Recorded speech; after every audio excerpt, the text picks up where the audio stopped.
শুক্রিয়া যে আল্লাহ শুক্রবারও বানাইছে, না হলে আমরা ভুলে যেতাম যে আমরা যে মুসলমান।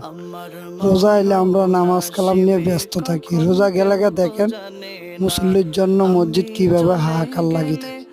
ইয়া হাবিব আল্লাহ নূর মোহাম্মদ সাল্লাল্লাহ, আমাদের নবীজি না আইলে এগুলা কিছুই হইতো না।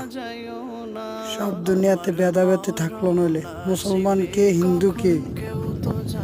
আল্লাহ তাআলার কাছে শুকরিয়া আদায় করি যে আমরা শেষ নবীজির উম্মত হইতে পারছি। আসলে এই পৃথিবীতে আল্লাহ ছাড়া কেউ আপন নাই, সব পর। একমাত্র আপন হইলে একমাত্র আল্লাহ আছে। আল্লাহ আমাদের আপন। পৃথিবীতে মা বাপ ভাই বোন সব পর, সব স্বার্থের পর, সব স্বার্থের পাগল। স্বার্থ ছাড়া কেউ ভালোবাসে না, একমাত্র স্বার্থ ছাড়া ভালোবাসে একমাত্র আমার আল্লাহ।